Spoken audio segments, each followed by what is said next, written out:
वो 3 जगहें जहां भारत चीन फिर भिड़े। पूरा सच देखने के लिए आपको देखना होगा हमारा ये लेटेस्ट वीडियो। जी हाँ, गलवान में जो हुआ वो बस एक छोटी सी झलक थी। 2024 खत्म होते होते 3 और ऐसे छिपे हुए थिएटर्स में भारत और चीन की यूनिट्स बिल्कुल आमने सामने थीं और यकीन मानिए मीडिया ने आपको इसकी भनक तक लगने नहीं दी। नमस्कार दोस्तों, मैं हूं शेखर त्रिपाठी और आप देख रहे हैं हमारा channel the news vendor show. आज हम बात कर रहे हैं LAC पर उन 3 सीक्रेट स्पॉट्स की जहां टकराव की आंच अभी भी धधक रही है, बल्कि अब वो एक बड़े शोले में बदलने लगी है।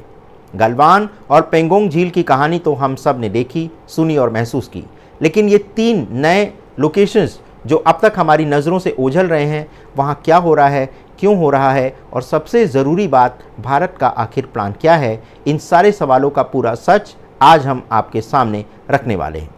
ये जानकारी इतनी एक्सक्लूसिव और महत्वपूर्ण है कि शायद दोबारा ऐसा मौका ना मिले, इसीलिए इस वीडियो को आखिर तक ज़रूर देखिएगा, क्योंकि ये सिर्फ खबरें नहीं, ये हमारे देश की सुरक्षा से जुड़ी वो हकीकत है जिसे जानना हम सब के लिए बेहद ज़रूरी है।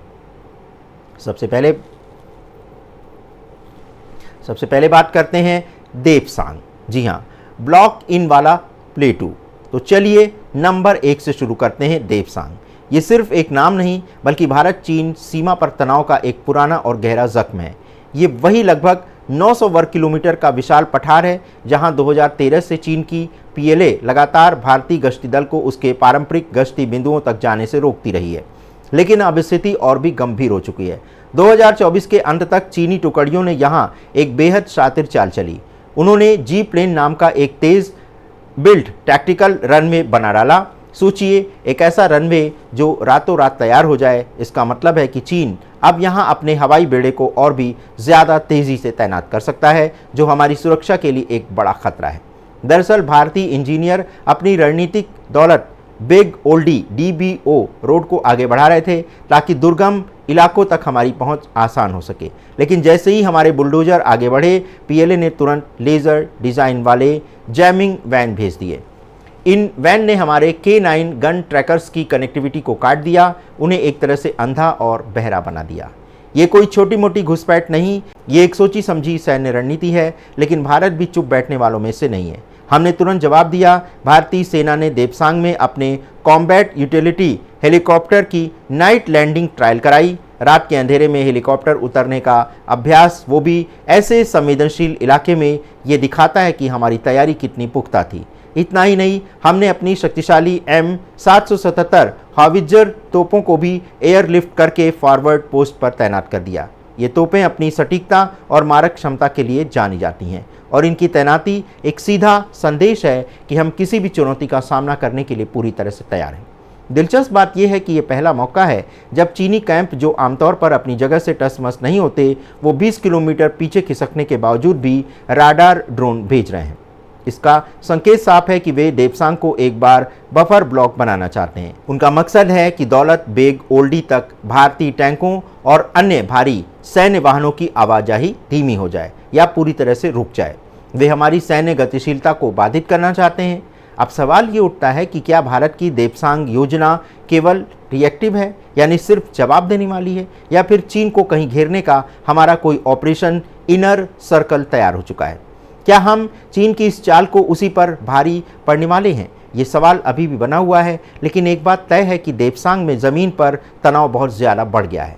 आगे देखिएगा, क्योंकि 2 और हॉट स्पॉट अभी बाकी हैं जिनकी कहानी और भी ज़्यादा चौंकाने वाली है। Chumar Demchok river bend stand off. चलिए अब बात करते हैं नंबर 2 की, चुमार डेमचोक।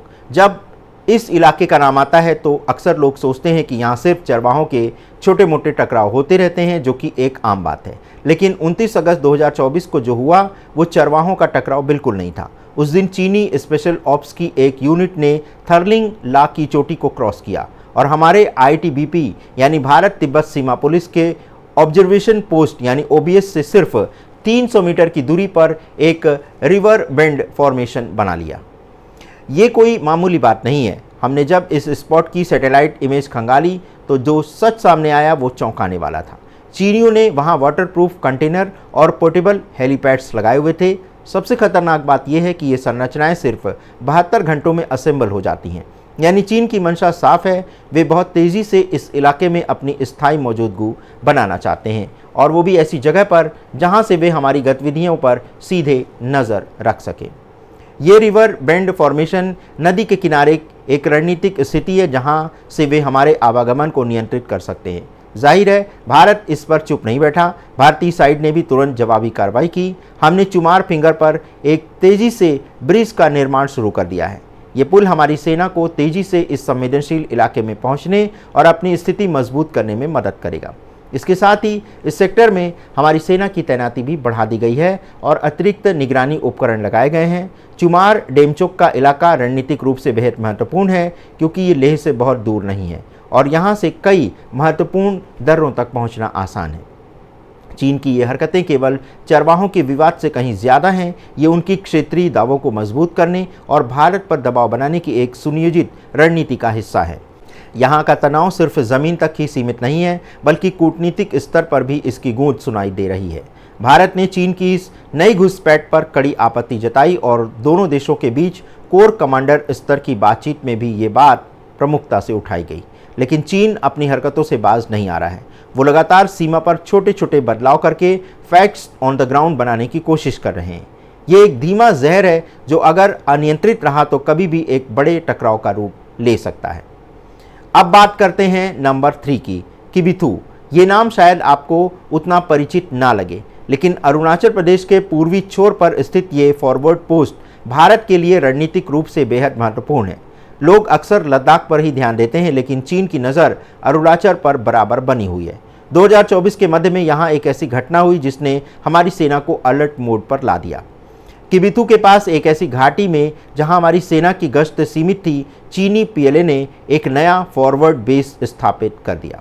सैटेलाइट इमेजरी और हमारी खुफिया रिपोर्टों से पता चलता है कि उन्होंने न सिर्फ अस्थायी बंकर बनाए हैं बल्कि वहां तक पहुंचने के लिए एक नई ऑल वेदर सड़क का भी निर्माण बहुत तेज़ी से किया जा रहा है। इस सड़क के जरिए वे अब इस दुर्गम इलाके में भारी उपकरण और अतिरिक्त सैनिकों की तैनाती को आसानी से ले जा सकते हैं। उनका ये कदम पूरे इलाके में अपनी पकड़ मजबूत करने और भविष्य में किसी भी स्थिति में तुरंत सैन्य सहायता पहुंचाने की तैयारी को दर्शाता है। चीन की इस हरकत का सीधा असर हमारी लाइन ऑफ एक्चुअल कंट्रोल यानी LAC की धारणा पर पड़ता है। वे लगातार छोटे छोटे कदमों से हमारी सीमा को चुनौती दे रहे हैं। इस फॉरवर्ड बेस की स्थापना का मकसद सिर्फ सैन्य मौजूदगी नहीं बल्कि ये भारत के ईस्टर्न सेक्टर में चीन के बढ़ते दावों का प्रतीक भी है। वो इस इलाके में हमारी गतिविधियों पर नज़र रख सकते हैं और ज़रूरत पड़ने पर दबाव भी बना सकते हैं। भारत ने इस चुनौती का जवाब भी बहुत तेज़ी से दिया। हमारी सेना ने किबिथु सेक्टर में अपनी इंटीग्रेटेड बैटल ग्रुप्स यानी IBGS की तैनाती बढ़ा दी। IBGS छोटी, फुर्तीली और आत्मनिर्भर इकाइयाँ होती हैं जो किसी भी खतरे का तुरंत जवाब देने में सक्षम होती हैं। इसके अलावा हमने इस पूरे इलाके में अपने ड्रोन सर्विलांस को कई गुना तक बढ़ा दिया है ताकि चीन की हर छोटी से छोटी नज़र रखी जा सके उसकी हरकत पर। हमने अपने मिसाइल यूनिट्स और एयर डिफेंस सिस्टम को भी इस सेक्टर में अपग्रेड किया है जो किसी भी हवाई हमले का जवाब देने के लिए तैयार है। किबिथु की यह घटना दिखाती है कि चीन सिर्फ लद्दाख तक ही सीमित नहीं है बल्कि वो अरुणाचल प्रदेश में भी अपनी रणनीतिक स्थिति को मजबूत करने की फिराक में है। ये भारत के लिए एक नई चुनौती है जिससे निपटने के लिए हमें न सिर्फ सैन्य बल्कि कूटनीतिक स्तर पर भी सक्रिय रहना होगा। तो मित्रों, ये वो 3 जगहें थीं, देपसांग, जुमार डेमचोक और किबिथु, जहां चीन के बीच नए सिरे से तनाव बढ़ रहा है। गलवान की घाटी के बाद हम सब ने सोचा था कि शायद अब चीज़ें थोड़ी शांत होंगी, लेकिन ऐसा बिल्कुल नहीं है।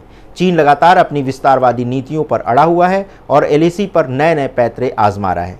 इन तीनों हॉटस्पॉट्स पर जो कुछ भी हो रहा है वो सिर्फ एक स्थानीय झड़प नहीं है, ये भारत चीन विवाद की एक बड़ी तस्वीर का हिस्सा है। एक तरफ चीन लगातार अपनी सीमाओं पर आधारभूत संरचना का निर्माण कर रहा है, सड़कें, रनवे, स्थायी बंकर, और दूसरी तरफ वह छोटे छोटे कदमों से हमारी लाइन ऑफ एक्चुअल कंट्रोल को बदलने की कोशिश कर रहा है। वे हमें लगातार उकसा रहे हैं, हमारी प्रतिक्रिया को भांप रहे हैं और अपनी पकड़ मजबूत करने की कोशिश कर रहे हैं। भारत ने भी इन चुनौतियों का सामना करने के लिए अपनी सैन्य तैयारी को कई गुना बढ़ा दिया है। लद्दाख से लेकर अरुणाचल प्रदेश तक हमने अपनी सेना को आधुनिक हथियार और तकनीकी से लैस किया है। हमारी फॉरवर्ड एविएशन बेसिस को मजबूत किया है और हमारी निगरानी क्षमताएं भी बढ़ी हैं। हम चीन की हर हरकत पर पैनी नज़र बनाए हुए हैं और हर चुनौती का मुंह तोड़ जवाब देने को तैयार हैं। लेकिन ये सिर्फ सैन्य तैयारी का मामला नहीं है, ये कूटनीतिक सूझबूझ और राजनीतिक इच्छा शक्ति का भी सवाल है। भारत ने अंतर्राष्ट्रीय मंचों पर भी चीन की इन हरकतों को उजागर किया है और सीमा पर शांति बनाए रखने के लिए लगातार बातचीत की पेशकश कर रहा है, लेकिन चीन का रवैया अक्सर अड़ियल रहा है। आज की तारीख में भारत चीन सीमा पर स्थिति बेहद नाजुक बनी हुई है। छोटे मोटे टकराव कभी कभी बड़े संघर्ष का रूप ले सकते हैं। इन 3 जगहों पर जो कुछ भी हो रहा है वो हमें बताता है कि हमें अपनी सुरक्षा को लेकर कभी भी ढिलाई नहीं बरतनी चाहिए। हमें लगातार सतर्क रहना होगा, मजबूत रहना होगा और अपनी सीमाओं की रक्षा के लिए हर संभव कदम उठाना होगा। ये जानकारी आपको कैसी लगी हमें कमेंट बॉक्स में ज़रूर बताइएगा, और अगर आपको ये वीडियो पसंद आया तो इसे लाइक, शेयर और सब्सक्राइब करिए। हमारे चैनल को भी सब्सक्राइब करें ताकि ऐसी महत्वपूर्ण खबरों से आप अनजान ना रहें। तो दर्शकों, ये था हमारा आज का द न्यूज़ वेंडर शो। आशा करते हैं कि आपको हमारा ये कार्यक्रम अच्छा लगा होगा। धन्यवाद, नमस्कार। लेकिन जाते जाते अनुरोध करेंगे कि इस चैनल को लाइक, शेयर और सब्सक्राइब करना मत भूलिएगा।